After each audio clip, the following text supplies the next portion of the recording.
It was a super Tuesday for Democrats. New York, tonight you have delivered. Tonight, we sent a message.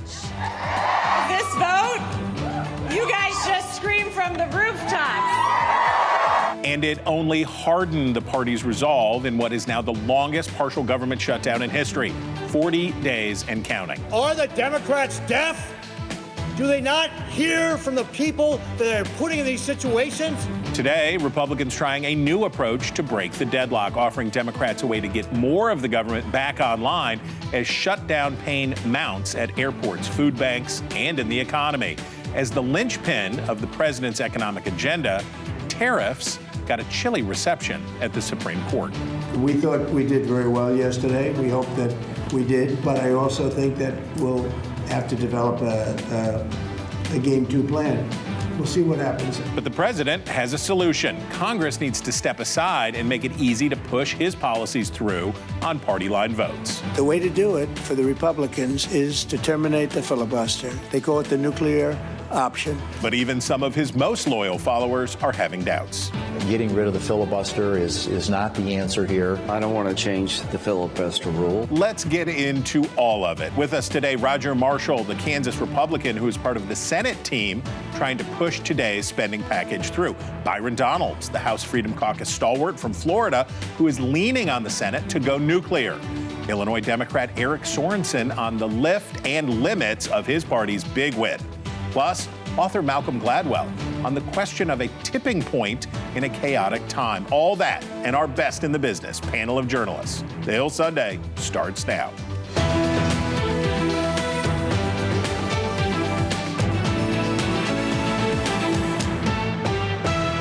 Hello from Washington and welcome to the Hill Sunday. I'm Chris Stirewalt.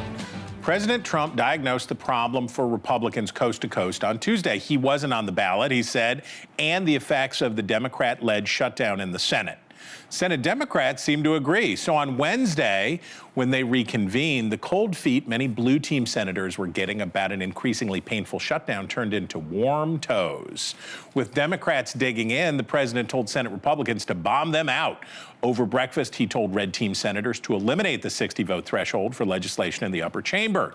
Some were convinced, but opposition remained strong. Shortly thereafter, when Senator Chuck Schumer was running late for his press conference, Senator Bernie Sanders stepped in and laid down the left's marker. Any bipartisan deal depended on buy-in from both the president and House Republicans. Schumer's offer came Friday, opened the government until early next year in exchange for a one-year extension of enhanced Obamacare subsidies, a bipartisan committee for long-term Obamacare negotiations, and to limit the president's ability to fire more federal workers. Majority Leader John Thune's response was quick, non-starter. And on Saturday, he vowed the Senate will stay in session until the government reopens, which brings us to today, as Republicans prepare a compromise package for partially reopening the government in a bid to get the pressure back on Democrats. So lucky for you, with us now is Republican Senator Roger Marshall of Kansas, who has stepped away from a very busy day in the Senate to be with us. Senator, thank you for being here. Okay, so as I understand today's package, it's a partial reopening with sort of minibus spending packages for the next year. You don't think this is likely to succeed, but maybe it puts the pressure on Democrats? Chris, I think that this is a step in the right direction. I know the Democrats have worked very hard with Senator Susan Collins, our approach lead, to figure this next step out. So this, we would extend the government staying open until sometime end of January, and then we would add this minibus. And I think most importantly, that would include some SNAP dollars, VA dollars as well. So I think it's a step in the right direction, and at least I think there are serious discussions going forward what it would look like to fund the government on a long-term basis. Okay, so on the matter of Obamacare, there are some ideas being floated in your conference and by the president that sound a lot more like directly paying people instead of putting the subsidies through that go to the insurance companies. Even the creation, I heard from Bill Cassidy, senator from Louisiana, the idea of these health savings accounts, essentially the federal government would back. When you think about what's the next step on Obamacare, which obviously even Democrats will acknowledge is fiscally problematic, where's your head? Right, so this is something Rick Scott, Bill Cassidy, and I've been working on for years. What we want to do is stop the $150 billion every year that we're giving to insurance companies. Right. Let's give at least a part of that, these Biden-era Obama subsidies, let's give those to the people. Turn them into consumers again. This is about $35 billion a year. We would put it into an HSA and turn you into consumers again, so you're making For more everybody? choices. For people that, certainly the people under 400% or less. Yeah, of the federal poverty that are on the poverty level. That's about $122,000 a family. These are, and I'm talking about the 24 million people on Obamacare right now. I'm not talking about Medicare, Medicaid, insurance you get through your. So this is the people on Obamacare. I think the challenge, what to do with the people over 400%. I think there's several dials. I don't want to leave them out to dry. We need to wind that down some way. I mean, it doesn't make a lot of sense the federal government's involved with a family that's making $200,000 a year helping subsidize their insurance. Let's go after the real problem. The real problem is a lack of transparency. We have legislation to fix that. The real problem is we're giving money to insurance companies rather than letting patients be consumers again. Okay, so that would be disruptive, but you think in a way that would move the healthcare market into a more market-based, consumer-facing thing, right? But it would be expensive, wouldn't it? Or do you think you can do all of this for the same price? For less. Okay. I think number one, if we start on the fraud, think about this. I think there's $25 billion of fraud. Of the 24 million people on Obamacare, 35 to 40% of them never make a claim. These are ghost people. They've been falsely enrolled by fraud. So I think we go after the fraud, the waste, and the abuse. Let's take that money, maybe set up some type of a reinsurance pool. I think at the end of the day, as we start giving money to consumers and this money grows in their own healthcare savings account, and maybe someday when they retire, we can take a portion of that and put it into the retirement account even. All right. The president counts on you very often to hold the standard high for him in the Senate, but I understand you are not a fan of nuking the filibuster. Why do you part ways with the president on this one? So actually, every day that this government is shut, I start leaning towards nuking the filibuster. Okay. So in my world, I wish it was enshrined in the Constitution. My biggest fear is that if we don't do it, the Dems will. Right. And the same 10 people we're counting on to cross the line and open the government are the same 10 people that folks are counting on to prevent the nuclear filibuster ending on the Dem side. And they all voted for it just 2 years ago.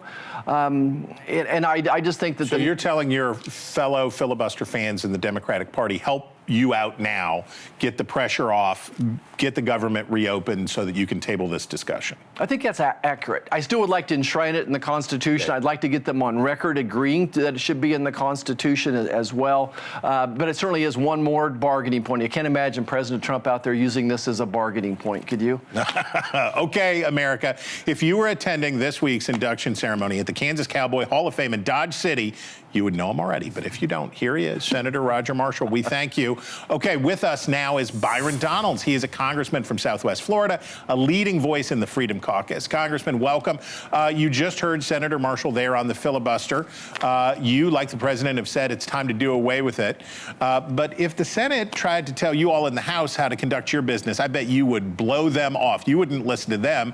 Why should they listen to you now? Because the Senate filibuster is a creation of Woodrow Wilson. At that time in 1917, Woodrow Wilson is one of the very worst presidents the nation's ever have. Americans don't like paying income taxes. You know who brought that to us? Woodrow Wilson. But let's get to the filibuster. In 1917, they created a filibuster rule, which was 67 votes. In 1975, the Senate changed it to 60 votes because they said it was too hard to overcome filibusters. So they lowered it from 67 votes from 1917 to 60 votes in 1975. And guess what? It's still hard to overcome filibusters. But here's the core issue. There are many major issues facing the American people over the next 10 years. Our national debt is going to go from $38 trillion to $58 trillion over the next decade. Part of the reason? Because you cannot get common sense spending reforms through the United States Senate, because Senate Democrats will never agree to meaningful reforms and spending cuts to actually lower the debt and lower our deficits. Number two, immigration. President Trump has fulfilled his promise to the American people. deal. He has closed the borders. There are no illegal entrants into the United States. The next step past that is immigration reform over the visa system. Are you going to get Senate Democrats to reform the visa programs that make sense for Americans and American workers when they let the doors be open under Joe Biden? They're not going to do it. I totally understand, but neither could Democrats get through the Green New Deal, and neither could Democrats make D.C. a state. Neither could the Democrats. If we were talking to a Senate Democrat during President Biden's term, they could list all the things that the filibuster was preventing them from getting. When power eventually changes hands, wouldn't Democrats do all of those things that Republicans said were disastrous for the country? They were disastrous, but let's remember why they didn't get it done. It wasn't because of Republicans. It was because of Kyrsten Sinema and Joe Manchin. Kyrsten Sinema blocked them from doing it, and how was she rewarded by the Democrat Party? They wouldn't even elect her as a Democrat anymore. She had to become an independent, and she lost her Senate seat. What about Joe Manchin? He left. There's not going to be another Democrat that wins in West Virginia over the next generation. I get the arguments about what will happen when the Democrats take control, but we don't do what is necessary for the future of our country based upon we're afraid of terrible policy from the Democratic left. Let me also add to this. When Obama was president, under Harry Reid, they nuked the filibuster for Supreme Court justices. They did that, and then, like Mitch McConnell said, you're going to reap the whirlwind when you do this. And so now we have a situation with the Supreme Court where there is no filibuster. It is a simple majority, and the country has found a way to continue to move forward. Look, I'm not a Pollyanna. I know that the Democrats are radical in the policies they want to do. They want D.C. to be a state, but like the president has said, when the Democrats are in control again and they have the trifecta, they're going to do this stuff anyway. Better to put forward common sense policy that actually works for the American people. And then I trust the genius of Americans. They're going to say the Republicans are right. Their policies make sense. Let's follow them into the future. Okay, America, if you were headed to the boat show, I believe it is the Fort Myers boat show this weekend, right there on the Caloosahatchee River, you would know him already. But if you don't, there he is, Congressman Byron Donalds. We thank you. Okay, let's cross the aisle with us now. Congressman Eric Sorensen, a Democrat who represents the Quad Cities and a big slice of Western Illinois. Okay, Congressman, you're outnumbered here today, so I'm going to give you the chance to sound off on whatever you want from either of the two Republicans you just heard. The floor is yours, sir. Well, look, I mean, from the congressman, there was so much spin there, I feel dizzy. When we talk about the filibuster is needed in the Senate because this is what brings people to the table. This is what causes Republicans and Democrats to come together to solve the problems for the American people. What we're seeing right now is the fact that Republicans don't want to come to the table. You know, what happened to the president being the author of the book, The Art of the Deal? Where is the deal? You know, he's so proud and rightly so, to be able to look at peace in the Middle East, to find solutions in Ukraine and Russia, right? But where is the president today? Where is the leader of the Republican Party? Where's the art of the deal? We need to work together to lower the costs of health care for the American people. But the Republicans say it's our way or the highway. Well, every day that the shutdown goes on, more people are going to be hurt. I just heard Senator Marshall sit right here in this very room and say that he's working. They're working on it. They're offering stuff. They're trying to engage here. Both the Speaker and the Minority Leader in the House have both previously rejected a one-year extension of Obamacare subsidies. Now, that's for obviously very different reasons. Now, the Schumer package is not going to make it through. We know that. But a one-year extension, which is at its heart, may survive in some form and come back across to you guys. Is that a good enough trade to you to vote to reopen the government? Well, look, I mean, it is that negotiation. So now how will the Republicans be able to come back and say, all right, this is what we're going to do to prevent health care from rising? Look, you know, I got a message from Molly here in Moline, Illinois, and she works for a small mom and pop. Her health insurance is going to double. And she's in her 50s. And she said, you know what, Eric, I'm not going to be able to be insured for next year. Who's going to help out Molly? Who's going to help out our farmers who Argentina gets a bailout, but our farmers are small business people. They have to go and buy their insurance as well. It is going to double for them. Who's helping them? We need solutions. We need Republicans to come to the table with Democrats so that we can figure this out. Let's get into next year and figure out what is the plan to prop it up so hardworking people aren't left in the cold. Okay, but there are real consequences in the meantime. I take your point, but this is about trade-offs, that what's happening to SNAP, what's happening for air travel, what's happening to the economy, what's happening to federal workers. There is some break point here, right? I mean, look, what we're seeing right now is the Trump administration is making it worse, right? They're making it harder on the American people when we should be able to fund SNAP. I just look at the USDA's website. Earlier in October, it said that they would fully fund SNAP in November, and then that web page just mysteriously disappeared. And now you have the Trump administration saying, we don't have a way to pay for SNAP. Yes, you do. Some states are now getting SNAP to 100%. That needs to happen because right now the Trump administration is breaking the law. Let's get back to work, open the government so that the American people aren't needlessly hurt coming up toward Thanksgiving and the holidays. Congressman, we're almost out of time, but I've been through your district, and it is soybean central. You are the soybean capital of the world. While we wait for a Supreme Court decision, the president is trying to soften some of the consequences of the trade war with China, particularly to lift Chinese curbs on U.S. soybeans. Are you seeing any benefits out there? Is this getting better?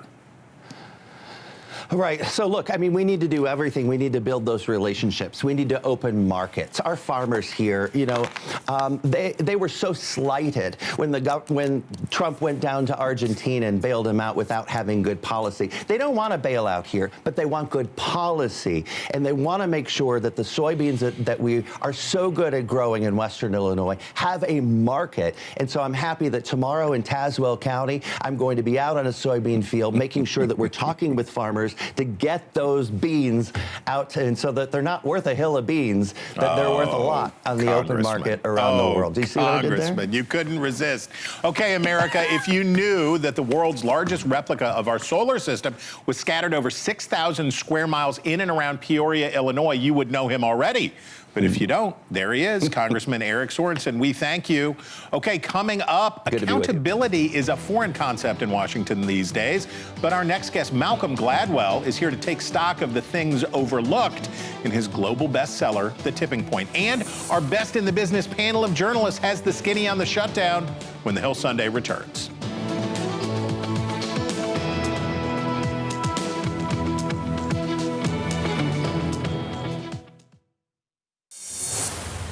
Very few people can say that they've written a book that changed the way Americans thought about life, but Malcolm Gladwell did exactly that with his 2000 mega bestseller, The Tipping Point. Presidents, CEOs, thought leaders all embrace the message that little nudges can produce big changes. But you know what's even rarer is when the author of a book like that returns to his premise to talk about what he got wrong. Malcolm Gladwell is a staff writer for The New Yorker, the author of 9, I think, best-selling books, and the host, of course, of the Revisionist History podcast, and he's here to talk about his latest book, Revenge of the Tipping Point, Overstory Super Spreaders and the Rise of Social Engineering, which is just now out in paperback. Malcolm Gladwell, thank you for being with us. Delighted. Okay.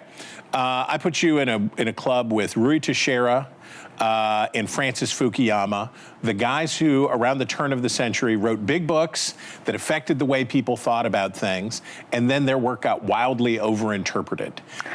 How much of the original Tipping Point, which you're not bragging when you talk about the massive reach that it had, for younger people, they may not be able to understand it. How much of it was the premise that you got wrong, and how much of it was people just taking the idea and running with it?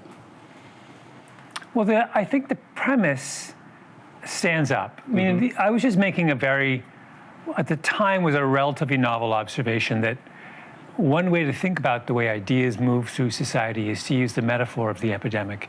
And now that's commonplace. We talk about things going viral. Right. That's a kind of an explicit reference to that metaphor. Right. Where the hard question was, where does this line of thinking apply, and how do you make use of it?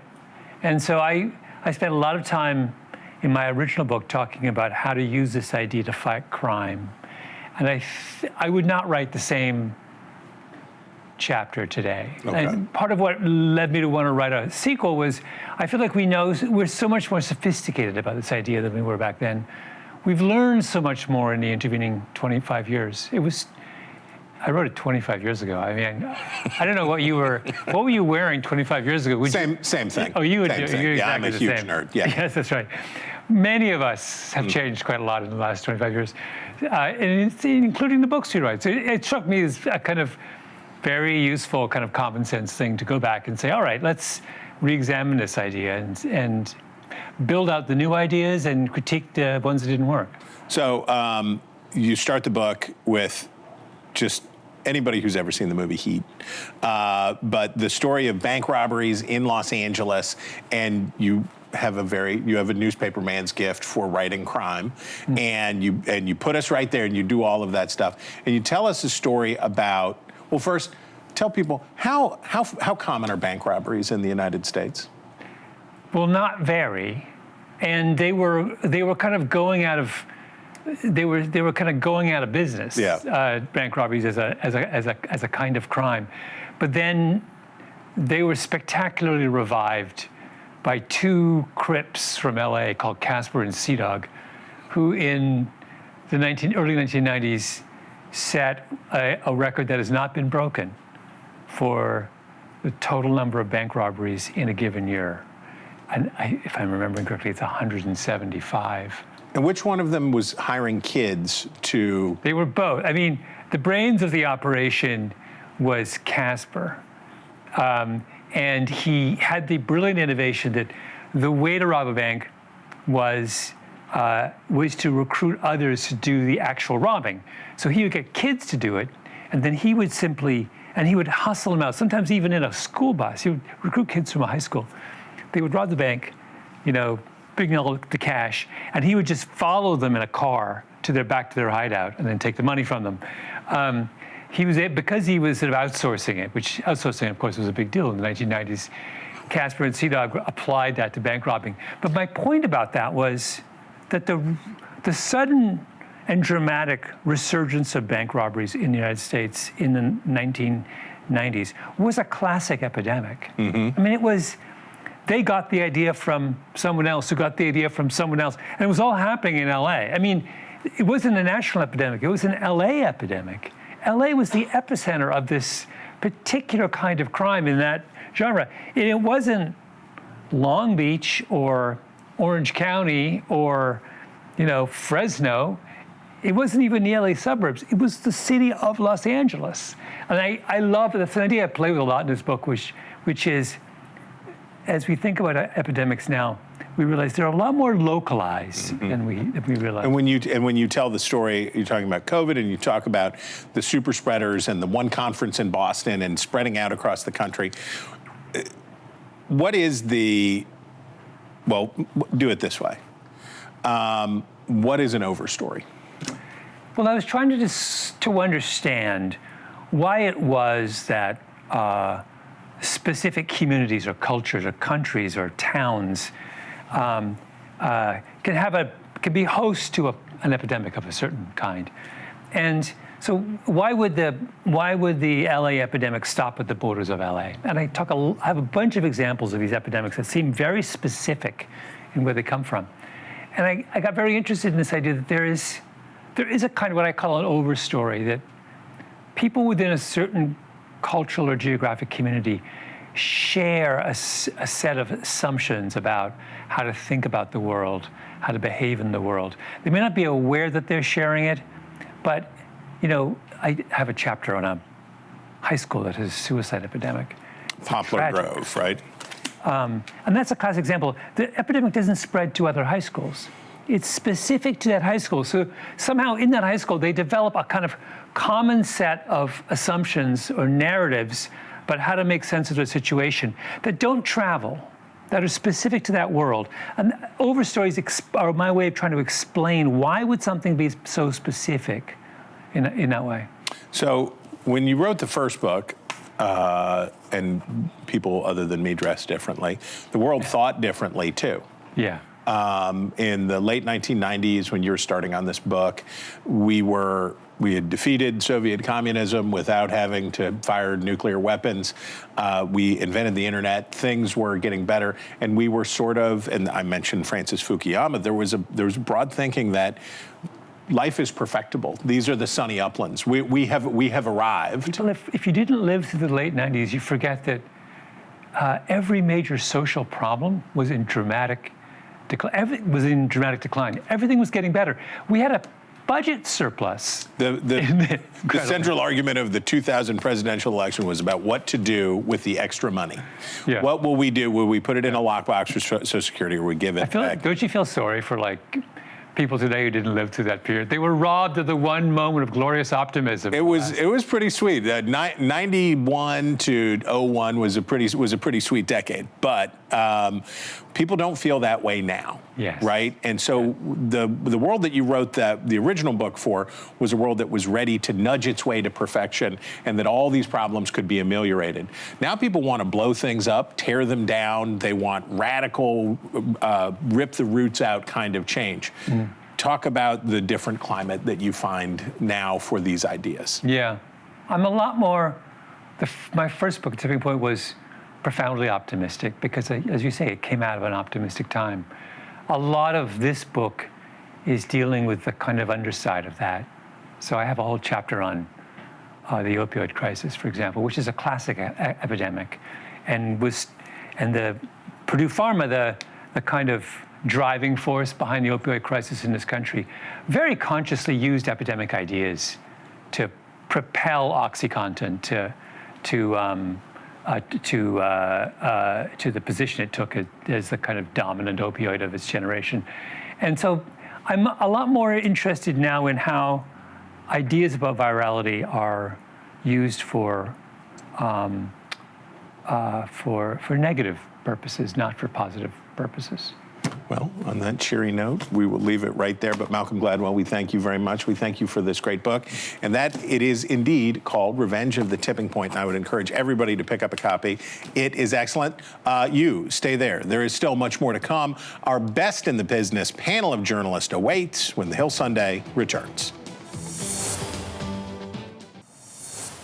Hey now, with us is our best in the business panel of journalists. Blake Berman, you know this guy. He is the host of The Hill on NewsNation every weeknight. And he is also, of course, the chief Washington correspondent, and he joins us here. David Swerdlick is the senior staff editor for the New York Times opinion section. And Burgess Everett, he is a congressional bureau chief for Semaphore. Burgess, we start with you because you know things. Not too much today. No. What's going to happen? What is going to happen is the Senate's coming in on Sunday, which, as you know, is sacrilege in congressional parlance. They're working on this minibus, which for your viewers is full-year funding deals for partial government, and then another stopgap bill that would reopen government and last much longer than this November 21st deadline that the House had passed Democrats aren't going to do that.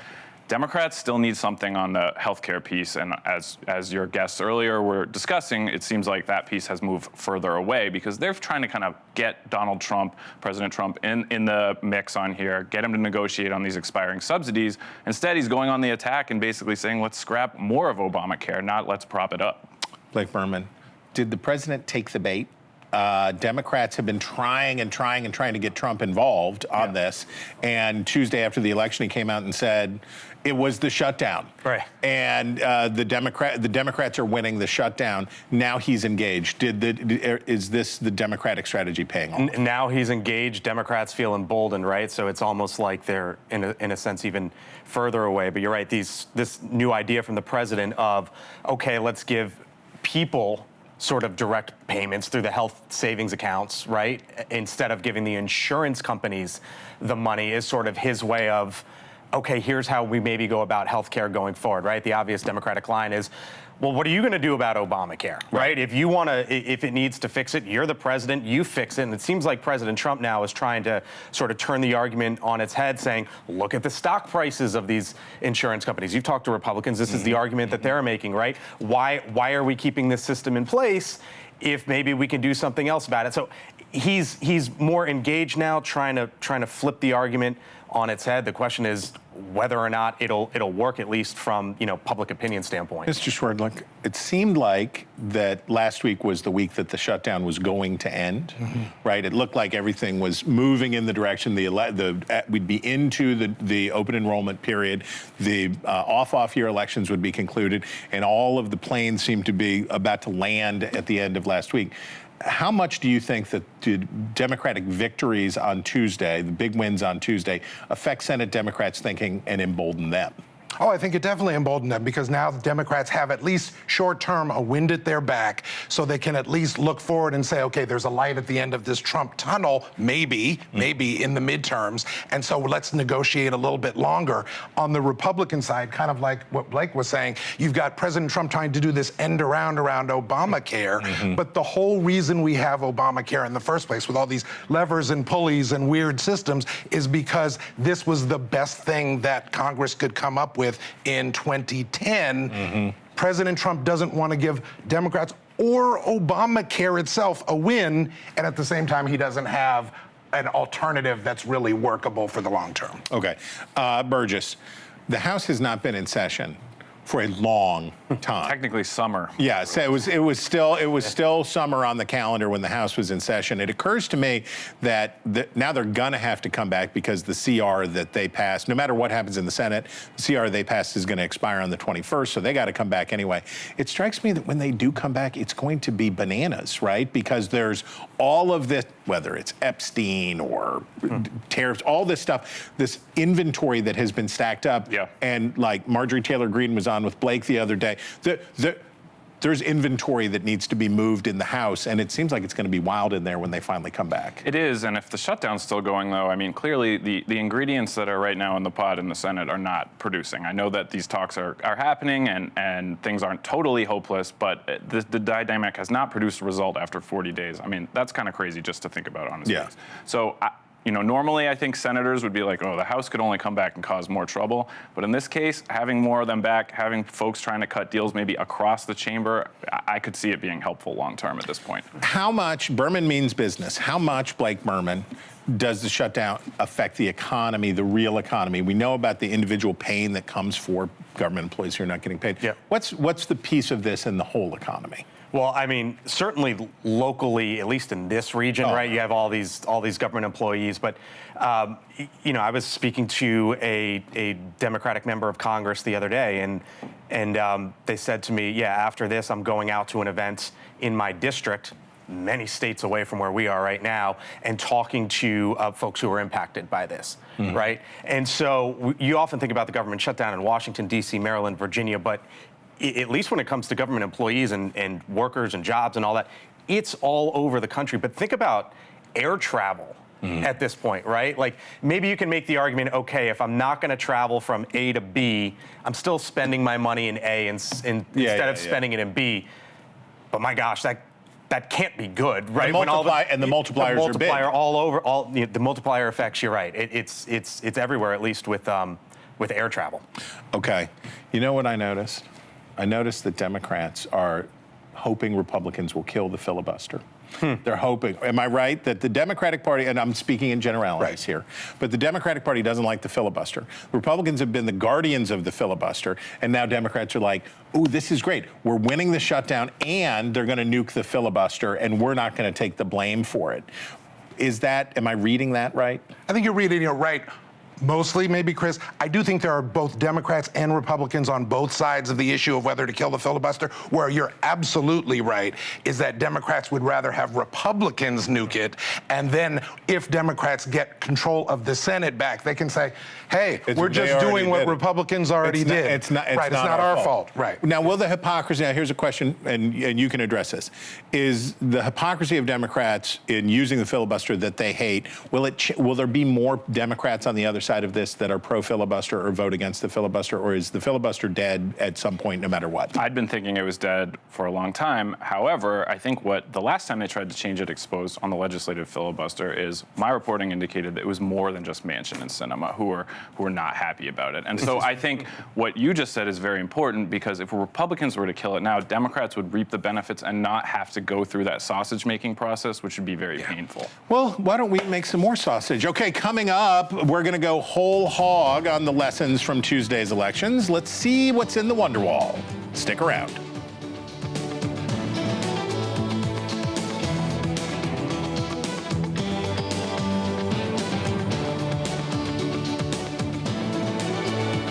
Every weeknight on NewsNation, Blake Berman brings you the biggest stories from the top newsmakers in Washington. Full panel here with me. There is an acknowledgement now. This is unsustainable. We'll see if they can fix it with talking points, but I don't think they can. We had free and fair elections. We should all acknowledge that as Americans. NewsNation's The Hill, weeknights at 6, 5 Central. News for all Americans. One of the big storylines in politics over the past year has been that no matter how far the president's ratings have fallen, they couldn't fall farther than the Democrats. Here is an October poll from NBC News. President Trump, not exactly popular, but still way better than the Democratic Party. The old saying is, don't judge me by the almighty, judge me by the alternative, right? Republicans figured they had problems, but the Democrats were worse off. So cut to Tuesday night as election results pour in from across the country, and Republicans were in for a beating. And not just in deep blue New York, but swing districts in New Jersey and Virginia, and even far-flung places like Georgia and Mississippi. So what gives? The reason Democrats are so unpopular, it turns out, is themselves. Nearly 3 times as many, there they are, 3 times as many Democrats have a negative view of their party as Republicans do of the GOP. But that did not stop the blue team from storming the polls. The same kind of high turnout performances that helped Democrats win big in 2018 and even stave off disaster in 2022 might be enough to deliver a win next year. But what if it wasn't just base versus base, but that independents were moving the Democrats' way? Look at this. There it is. It's a little number, but big consequences. According to exit polls, 7% of voters in both New Jersey and Virginia who cast ballots for Donald Trump in 2024 voted for the Democratic candidate for governor this year. That's not something we saw 8 years ago, and it should be a warning to Republicans. Will they listen? There's no surprises. What happened last night was blue states and blue cities voted blue. We all saw that coming. And no one should read too much into last night's election results. Off-year elections are not indicative of what's to come. That's what history teaches us. That's what history teaches us. Okay, history teaches us, panel, that it's time for you all to nerd out with me as I take you on a journey into the data. David, we'll start with you because I got that 7% number from your New York Times colleague, Nate Cohn. All of that is great for Democrats, and if it's true and carried into next year, it would be a marvelous year for Democrats. But there is a conflict of visions inside the Democratic Party, and we saw it, right? We saw Zohran Mamdani in New York City compared to Abigail Spanberger. We saw AOC, and we saw Gavin Newsom. So that tension is real, and it's a fight that Democrats have sort of been spoiling for since about 2020. Does that break out into the open now? I think it's already in the open. I think it's going to continue. You do have a progressive versus moderate centrist Democrat sort of tug of war going on, but there's also an issue of candidate selection and also understanding where you are on the map. Mm-hmm. If Zohran Mamdani did well in New York because he fit what New Yorkers wanted at this moment. On the other hand, you had more establishmentarian candidates in New Jersey and Virginia for the Democrats, and they did well. Both Cheryl and Spanberger got over 60% with women, over 60% with Latinos, over 80% with Asian Americans, and over 90% with black voters. That's not going to automatically mean that they do well in 2026 or 2028, but it does mean that they understood the assignment in those 2 states. Okay, Burgess, the one of the geniuses was Rahm Emanuel, very famously told Democrats a long time ago in 2006 when they won the majority back, we gotta meet the space. We gotta run the candidates in the places, and if that means pro-life Democrats, if that means pro-gun Democrats, we gotta get the most electable Democrat possible in the districts. Are Democrats going to be able to do that, or is this tension within the party are we going to have a lot of bad primaries out there? Well, I mean, the analogous point would be 2010 probably for Republicans. Yeah. They nominated, especially in these Senate races, candidates who couldn't win general elections. She was not a witch. Couldn't win general elections, but could win primaries. So can Democrats navigate this better? I think the challenge for them is going to be that their party leaders are going to have a harder time picking the candidates than they've had at any point probably in the past 20 years because of that push and pull in the Democratic Party. And it's generational, too, because we've got Graham Plattner versus the governor of Maine, Janet Mills, governor of Maine. We've got an all-in fight in Massachusetts where Ed Markey's trying to hang. And so this generational thing will continue to be a problem. Okay, Blake Berman, as you say to me, bring us home. Okay. Roles are reversed. That's right. Okay, so Trump doesn't want to talk about prices, and he wants to say that Walmart told him that Thanksgiving is cheaper. Do we think that the affordability argument is really going to penetrate with Republicans? Will it penetrate with Trump, and how does he address it, right? Because Wednesday morning, first thing, right after the election, I was doing the morning show, I had a Republican sitting on this set who said to me right out the gate, affordability, right? And then what did we hear from Trump later in the day? It's a lie from the Democrats, right? Yeah. The affordability issue is a lie from the Democrats. Marjorie Taylor Greene, affordability, right? Two stories out over this weekend. One, the president is now talking about tariff refunds, or as you could call them stimulus checks. You could, certainly could. The other one, though, which isn't getting talked about as much, is the idea of floating the concept of a 50-year mortgage.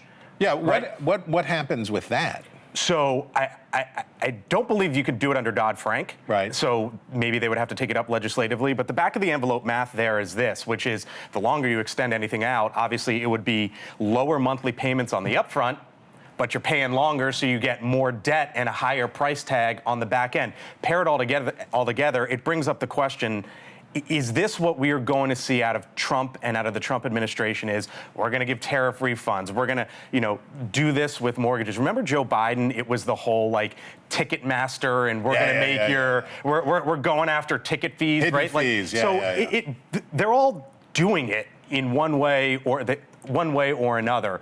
The question is for voters, at the end of the day, we all have bank accounts, and the overwhelming majority of us have bank accounts and credit card bills. Yes. And that's never going to lie. Fact check, true. No matter what the policy is coming out of any Democratic or Republican White House. Okay, and you get the final word. And the question is, for Democrats, when are they going to say we've got the win on the shutdown stuff, and we're gonna call it good? I think it's going to have to be before Thanksgiving. I had the opportunity to have a flight canceled last night, trying to come here. This man took the train to be with us. I had to turn around, headed to the airport, and go to the Amtrak station. It worked out fine, but I thought to myself, if this goes into the holidays, people are going to revolt against both parties. It's going to be chaos. Thanksgiving I don't want to have this played again and make me look silly, but it has to be over by Thanksgiving. I don't believe that they can stomach. You don't think that they'll do it. So it gets noisy at the end right before. We're feeling it right now. Or haven't you felt a shift in the past week in terms of real people feeling this? You have people who fly who are typically higher earners. You have people on SNAP who are typically lower earners. So the whole swath of the population's got to be starting to feel this right now. And I think you're hearing it from the politicians over there. Wasn't it nice to spend a pleasant Sunday with these gentlemen who have so kindly offered us their help, even doing multimodal transportation? That's very good. That's planes, trains, and automobiles, guys. Thank you very much. Okay, coming up, Shirley Temples and bamboo shoots. It's your almanac.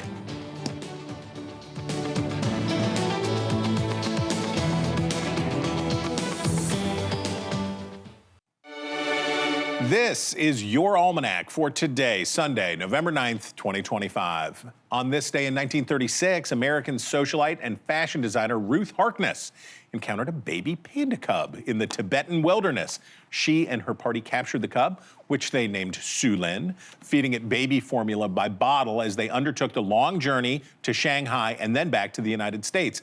Sulin was the fulfillment of Harkness's late husband's dream of bringing the first live panda to America. And it was a hit, so much so that Harkness traveled back to get another one. The subsequent exhibit at Chicago's Brookfield Zoo drew thousands, including stars like John Barrymore and Shirley Temple, the child star who was a box office juggernaut in Hollywood.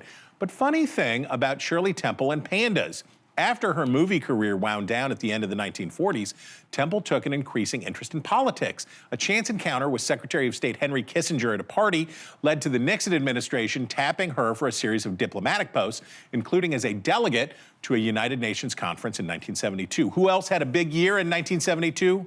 Pandas. After President Nixon made his historic visit to China that year, Chinese officials gave the United States 2 giant pandas, Ling Ling and Sing Sing, as a show of goodwill. It was pandemonium all over again. So whatever your dilemmas are this week, we hope they're in black and white. Till next time.